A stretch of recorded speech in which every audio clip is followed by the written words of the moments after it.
What's going on, everybody? You are now tuned in to the Triple M Boxing channel, and last weekend was truly incredible from start to finish, man.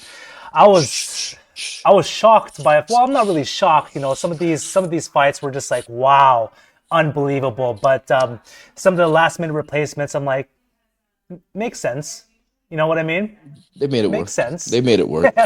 They made it work, you know? But let's go over this Yeah. fight card, man. There's a lot to cover here. The first fight of the night, Joshua Buatsi versus Callum Smith. I want to first say this, man. Callum Smith, he needed that win, in my opinion. He needed that, and he got it. It was, not gonna He lie, earned like a it. lot of people, yeah, he earned it, yeah. And a lot of people were calling him off because, like, he lost, but like, who did he lose to? Beterbiev, Canelo. Two Big greats, right? names. Like, Yep. right? Like those two losses, hey man. He strived for greatness. Yeah. Came short, gone, put out, but man, he earned that win, man. That was incredible. Yeah, I agree. He was the underdog coming into the fight. No, Buatsi's a dangerous guy, but just because he got knocked out by Beterbiev doesn't mean just because Smith got knocked out doesn't mean he's washed up, man. Beterbiev knocks everyone out except for Bivol, obviously, but man, he earned that fight. It was close. It was close, but I thought he really won the fight. Thought it was a great call. It's a good decision. He see this fight was they started the card so good with both of them because man they hurt each other. Yeah, The left hooks by Smith was hurting Buatsi. Buatsi hurt Smith to the body as well. And it was a good back and forth fight, but I thought it was really close until the end. It's whoever finished the fight, and I think that was Smith that had just a little bit of edge, and I thought he won the fight. yeah. There was one shot there from Buatsi where it almost dropped Smith. Yeah, yeah. Holy man, Was that if the he left took hook that to the? knee, Oh, yeah, it was a body I shot. think I it was know it a was a yeah, it body was a yeah, shot. I think it was an uppercut to the sternum, Yeah. and like if he dropped on there, I think that would have changed the game. To be Oh, right honest with away. you, Yeah, it right was away, super that would have close. changed it. That would But have that would have been like the deciding factor for Buatsi to take the win. But obviously, Callum Smith adjusted, bounced back, and wow, incredible fight, truly. man, I can't wait. Hopefully the trilogy happens with Better Be a Vivo. Man, I want Smith to get David Benavidez. I think that'll be a good fight. That'll be a good that'll be a true 175-pound fight for Benavidez. That'll be a third fight for 175 and Smith coming off a tough victory. If he beats Benavidez, that'll get him another title shot, right? So I think that'll be a good way to actually set it up, assuming we get the trilogy. That would be amazing, man. Now the second fight of the night, the big boys, I does Zhang versus is a good one. Kabayel. Oh my I knew that goodness. was gonna happen. I knew that was gonna happen. Kabayel, people saying Bakole is is the boogeyman, man. But I'll argue that Kabayel is the real boogeyman of the heavyweight division. He's knocked out the last three fights. He's knocked all of them out with a body shot, with body shots. Not even a body shot, with body shots, bro. The way he focuses to the body, Oh, the way he works the body is it's crazy, and his pressure. His constant pressure and volume, that's a nightmare for all the heavyweights, man, because no heavyweight should be able to do that. And Kabayel is that guy. He digs to the body, he goes up top, but like I said, the last three fights that he had, it's not even like a knockout where they're out cold, bro. They're like they look like they're done, like they quit because of the body shots, and that's exactly what happened to Zhang, man. He killed the giant. yeah, and that's the first time he's ever been put out as well. Yeah, first down. That's Yeah, after recovering from a knockdown too. The way obviously when the first round went, Zhang, that's when Zhang is the most dangerous.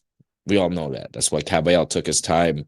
He got hit, a few more than what he probably wanted to, but second round from till it ended, man, he was just digging to the body, and I knew from that point, I'm like, man, Zhang doesn't even have that stamina to go 12 rounds, let alone if this guy's already digging to the body early. And man, it seems like he just he just crumbled. Like, it just everything just broke down. And that's what happened. yeah, Caballero is that dude, bro. that's what body shots will do for you, man. And this time Zhang could not bang. But the next fight, Vergil Ortiz Kabayel Jr. bang zang. That's what happened, bro. That's what happened, man. That's literally what happened. He banged Zhang. But anyways, that's kind of nasty. No Didi. But the next fight, Vergil Ortiz versus Israil Madrimov. This was, I'm not gonna lie, it was kind of underwhelming at first because Israel's the way he came out in the first couple rounds was very just in and out, in and out. He's danced around the whole ring, and then obviously, could he sustain that the whole 12 rounds? Nope. Stayed put. I would say from like round 6 to 12, he wasn't jumping around as much because that takes a lot out of you, man. And I Vergil agree. Ortiz's presser is no joke, no joke. Stayed consistent. The first few rounds, man, I thought Madrimov was boxing really well. That's number one. He was, in and out, like you said, side by side. He looked like Bivol. The first few rounds he was hitting Vergil. Vergil couldn't hit him, although he was trying. But at the end of the day, pressure bursts pipes, man. That's what happens. Shout out to Vergil because he stayed patient. He wasn't panicking where like, okay, I can't get him now. I gotta I gotta really try to get him where he overcommits and get hit. No, man, he stayed true to his game. He stayed consistent. Just keep putting the pressure until Madrimov slows down, and that's what happened. He did slow down significantly, man. It was around six until the end of the fight. So the body shots worked. Vergil, like I said, for a young fighter, he is advanced. His patience, his power obviously is there. Speed, and also his defense. He was able to block, dodge a lot of shots. He was slippery out there while moving forward. So, man, Vergil Ortiz is a problem already at 154, and I want to see him get a title shot next. That'd be the next move for him, man. Now the next fight, Carlos Adames versus Hamzah Sheeraz. What do you think of this fight, man? Do you think the call was the right call? I thought Adames won. To be honest with you, I thought like leading up to the fight, I thought Hamza was gonna win, but Adames, man, he showed heart. He fought like how he fights usually. He just outdogs you. That I thought he did. Hamza apparently was coming off an injury. He posted on his social media that he does have a hand injury. But I thought he didn't do enough to actually win the fight, man. But for me, I thought Adames won. But now that they give it a draw, Adames kept his belt. I think they're just gonna do a rematch, and we'll find out then. But it just sucks, being robbed of that victory, in my opinion. Yeah, I have to agree with you there, man. Now the next few fights here, last minute replacements. First Yeah, one, Shakur Stevenson versus the construction man, Josh Padley. Not gonna lie, he did pretty well for what, like a week's notice? Not yeah, bad, not He even a didn't get week. knocked out. Yeah, not He even a was, week. He didn't get knocked out. He just got dropped with from a body shot.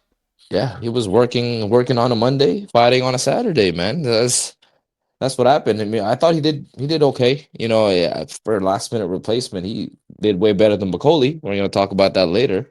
But again, Bakole is a literal last minute replacement. To be fair, but yeah, Josh Padley, man, I thought he just fought with his heart. Not being fully trained, just fighting with his instincts, just being an undefeated fighter. It's just all what he knew. But obviously, with a full training camp, I I don't think the outcome is going to be different, but I do think that he's going to obviously do better. But yeah, man, Shakur just did his thing. But shout out to also Shakur because switching opponents last minute is also tough. But he said it himself, in Olympics or an amateur, you don't know who you fight anyway. So that's exactly what happened. He did his thing. He got the knockout as we all expected. And I think it's a win-win situation for both. Shakur was able to get his fight, shake some of the rust off, and Josh Padley got life-changing money, man. I'm sure he probably quit his day job now and he's just sticking to full-time boxing. Yeah, man. What do you think of Shakur's performance? Because, obviously it's a last minute replacement. He didn't really know much, probably didn't really know much about Josh Padley. How do you think he performed this time around? Because we know how he performed his last few fights where he's just running around the ring. Yeah. This one, he stayed in the pocket. Do you think, well, obviously, number one, what do you think of his performance? And number two, do you think if he still had Schofield, do you think he would still fight the way he would fought Padley? That's a good question. And number one, I think I thought he did good. I'd give it probably like a 7 out of 10. Um, Josh Padley, like I said, last minute replacement. It's not even about the skill. We know even if Josh Padley's fully trained, that what's his name? Shakur will be more skilled than him. So the skill gap is there. It's more about the cardio, how ready you are to fight. Shakur's been trained. Josh Padley hasn't. So I expected that knockout to happen, at some point. And it's to the body. At some point you're gonna run out of gas on a 12 round fight, and Josh Padley's never won 12 rounds, right? So I gave it a 7 out of 10. He did what he needed to do. Now, one thing's kind of obvious is Shakur's power. Now, I don't know if that comes with the hand injury. But it is, Josh Padley looked like he just sparred. Obviously, he got dropped to the body. That's different. But I don't know if he really hurt him where, he was buzzed. But accuracy is there for Shakur. That's always there. Now, for him to go up and fight Tank, he needs to be able to have enough pop to keep Tank. Because if you don't, you know what's gonna happen. He's just gonna eat all Yeah. those and Frank Martin you know what I mean? Like really can't do anything about it if you can't hurt Tank. So that's the question to be answered. We don't know if it's the injury or if or he just it's this lack of power in this division, man. But yeah, we'll see. It's a good win, and like I said, win-win for both. Josh Padley's gonna get more fights, and Shakur is gonna just move on. Hopefully, we get Tank soon. He's fighting this weekend. Yeah. Fingers crossed.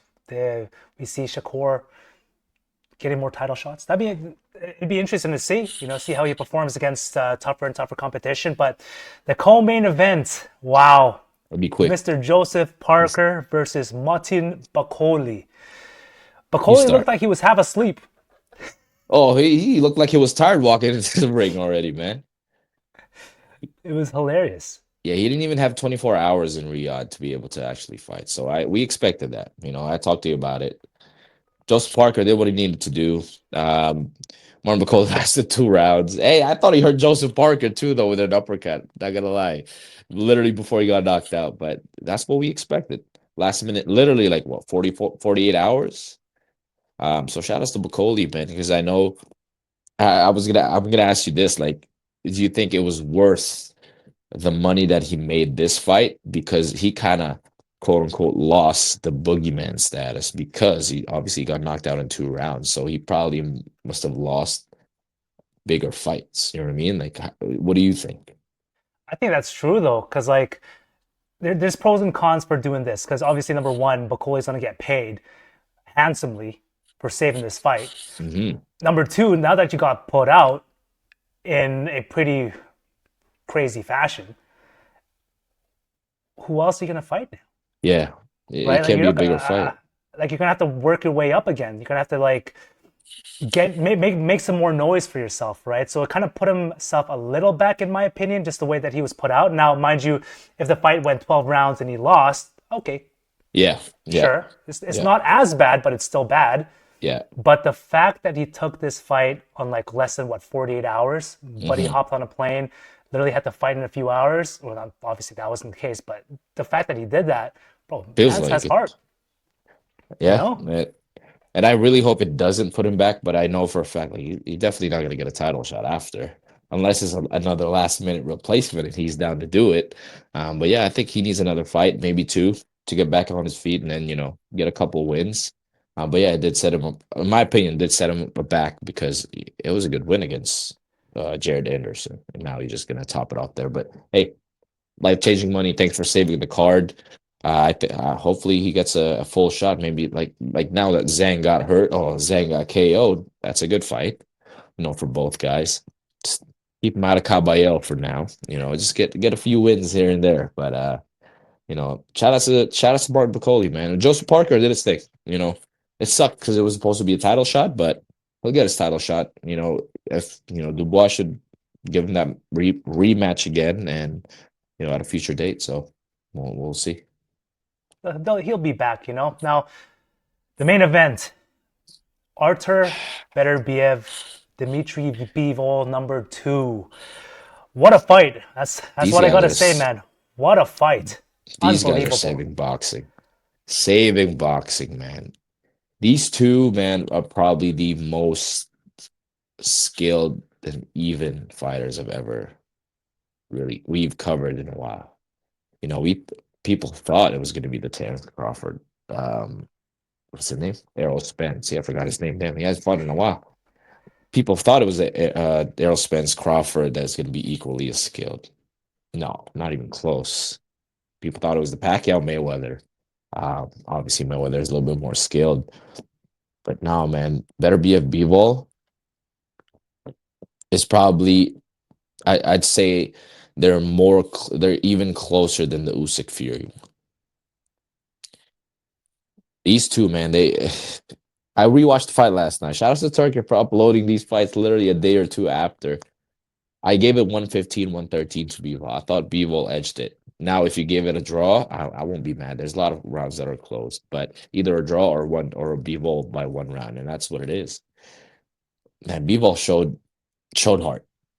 You know, I was talking to you, man. What do you think? The middle rounds, I thought that was it.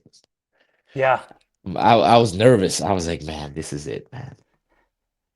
Better be have started early. So that was we talked about what the game plan was. Better be have followed. Started early around three. Really, he was already there pressuring. That's why I thought I was like, damn, this is that game plan. And I think it might crumble be well, man. But lo and behold, the second wind, greatness shows up always, and that's what happens. Bivol was able to get his second win, able to box beautifully. He moved beautifully. He was countering beautifully. He was accurate. Now Beterbiev, on the other hand, don't get me wrong, he wasn't getting outboxed. He was putting on the pressure. He was the same old Beterbiev. Bivol was just a tad bit better that night. That's why I give him the win. But what do you think of the fight? I thought Bivol won as well. After rewatching it, like Bivol definitely won that night. The one thing I really want to know is like what was Bivol doing in the middle rounds? You I know, know. the commentary was like, oh, he injured his right hand. He's not throwing Yeah. it. Then out of nowhere, he throws his right He hand. wasn't though. The thing is he wasn't throwing the right hand. That's why for No, like what 3, 4 rounds. That's why I also said I'm like, nah, this is it, bro. Beterbiev is too smart for you not to throw that right hand. You can't outbox you. First of all, you lost to Beterbiev the first fight with both hands. How think you're gonna win with a jab? I was yeah, nervous. And then me next thing you too. know, the right hand was back there. I was like, what? Let's go, Bivol. It was weird. I really want to know what happened. I watched a whole bunch of like post fight interviews. No one Nothing bothered was ever asking. said. Nothing was ever said. Is that a new tactic? Like, just come out blazing hot first few rounds, take the middle rounds off, and then go back at it in the later rounds? I think Is that a new tactic or something? Like, what's in my going on? opinion, I think it's trying to just box the first try to win the round, but also be careful. I think that's what Bivol tried to do. However, Better Biev started early, so it just looked like he was just surviving because Better Biev was putting on the pressure, and I think it worked, man. He Bivol obviously it was still a big risk. He wasn't hurt, and he was able to win the later rounds because that's what happened in Better Be a fight. Bivol was Bivol was winning the first to the middle rounds, and then towards the end of the rounds, Better Be looked like he was gonna knock him out, until the 12. That's why a lot of people thought Better Be a won, but I think that's what it is, man. He was boxing smarter. However, Beterbiev was just literally like he was pushing the pace, and it looked like he was gonna take him out because that's what it did. It looked like he was gonna take him out. Yeah, I was really nervous during that fight, especially during the middle rounds. Like you said, it was just really bizarre. Now, with that win, now they're 1-1. Obviously, it looks like There's a one, yeah. trilogy might It has to happen. be, has to be. You You think know, so? that I agree. It has to be a trilogy. These two fighters, like I said, they're generational talents. We're probably not gonna see these two type of caliber of fighters for a while. These two fighters, Better Biev and Bivol, are robots, no emotions. just pure boxing robots, both of them. And they took each other's oaths. They're the only ones who beat each other. It's crazy because it's been two fights now, and we still don't know who's better. We still don't know who is the better fighter between Beterbiev and Bivol. And even if they fight 100 times, man, I, I think we're at a point where even if they fight 100 times, we still don't know. The winner is just who's gonna be feeling better that night because they're neck and neck. Beterbiev has knocked out every single opponent he's faced. He couldn't even. I'm sure he hurt Bivol, but he couldn't even put him down. Bivol was outboxing every single opponent that he's ever faced, but he was losing. You can argue half, what I mean, half of the fight in the rounds. He couldn't outbox him to victory. So in my opinion, I think a third fight should happen. Forget Benavides for now. But Bivol said he has some injuries to take care of. So maybe at the end of the year, early next year, I think that'll be perfect. However, obviously Beterbiev is he's 40 now. But I also think that'll be better for Beterbiev, just a little bit of break. But I think they should just do a final fight, see who's gonna be up 2-1, and either for Beterbiev either retire, move up. Same with Bivol, you know what I mean? Because right now we all know that they're just neck and neck in terms of skill, and they're both undisputed. So I think a third fight will just seal that off. Whoever wins, let's call it a day. I agree, man. The only thing I can see happening is like if this rematch doesn't happen this year, and it has to happen next year. The only thing that would give Beterbiev the quote unquote negative is his age, right? Yeah, Like you said, he's 40 years old. That's the only thing that can slow him down. Because as you get older, reflex starts slowing down, and who knows? It might just be just a losing situation for Beterbiev if the rematch is next year, right? In my opinion, I just say retire, man. Like, what else do you want to yeah. prove, right? Like, yeah, sure, go for the last trilogy, but after that, if you win, okay, perfect. Now what? Leave on If you top. lose, bro, just retire. Yeah. No, that's Either way, the thing is with Beterbiev though, he doesn't fight like a 4-year-old. But at the end of the day, you can age overnight. You can show age overnight. So I'm hoping that Beterbiev remains the Beterbiev that we know, which I think he will, just for the third fight. And Bivol is going to be Bivol, so we're going to get this fight again, or it's going to be tough to score. And that's what I love about these two fighters. It's always going to be tough to score their very, fights for man, sure. very. Yeah, So let us know what you guys think in the comment section below. Do you think Beterbiev won? Do you think it was a close fight? Was Bivol the clear winner? Let us know in the comment section below, guys. And until next time, we're the opposite of in.